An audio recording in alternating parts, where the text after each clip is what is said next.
A campaign to tackle tool and vehicle theft here in Berkshire has been launched today, with Thames Valley Police working to raise awareness of the issue and running tool marking sessions across Berkshire. They say between August 2024 and August 2025, there were 6,666 tool thefts from vehicles in the Thames Valley. So what's being done here? Let's bring in the Police and Crime Commissioner for the Thames Valley, Matthew Barber. Good morning to you, Matthew. Good morning. So what's being done?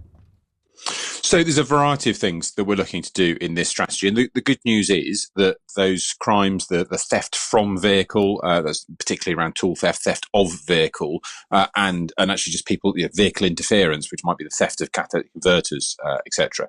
Those crimes are going down, but as you've said, there are still far too many of them. So we can never afford to be complacent. This is about having a much more joined up approach, taking the lessons from the things that have worked in parts of Thames Valley and elsewhere in the country, and making sure they're business as usual for the police in every area. There's a lot of work that the police can do to focus particularly on organised crime groups who will focus on theft from vehicle. But also one of the things we're doing today, and we've been doing this for a number of months, is offering free tool marking to tradesmen. We know that the loss of tools, the tools of someone's trade, can have a huge impact. And I think in the past, understandably, people have thought that the police have dismissed this. You just get a crime number and nothing happens. You'll still get your crime number, but I want to make sure that we've got the best chance of the police bringing those criminals to justice. So marking tools can be preventative. It can deter criminals in the first place, but it also gives the police a much better chance of tracking those tools down should they be stolen, and making sure that we really bear down on criminals who are making people's lives a misery. Tell me how the tools are tracked, because you mark them, but you've still got to find them, haven't you, to see the markings on them that they belong to someone else once. Absolutely. So what we're doing is we're partnering with a company called Selector DNA, fantastic marking technology, which is much easier for police on the ground to be able to identify stolen goods and where they rightfully come from. Many people also use electronic tracking devices, and there's a change in legislation which is coming in now, which will allow the police to search premises if they believe that there's something that's been stolen with an electronic tracking device in there.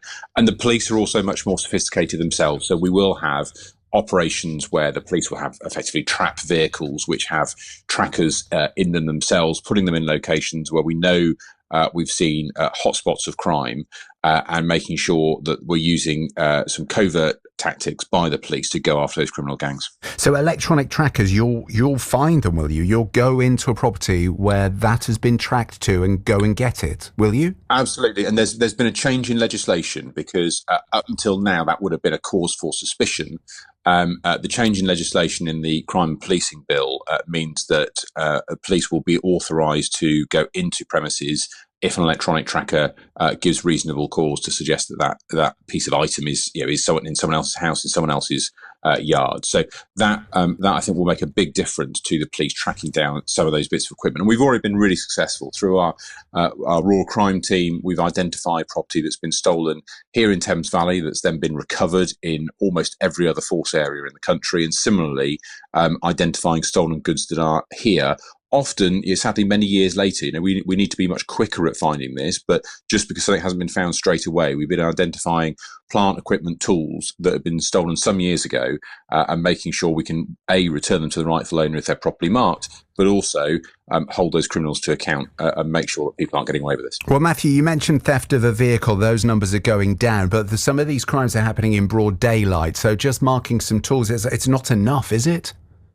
No, it's not. And that's why we're looking at a number of other things. So target hardening, as you say, things that are happening in broad daylight. We're looking at improving CCTV in public areas across Thames Valley, working in partnership with local authorities, but also private businesses.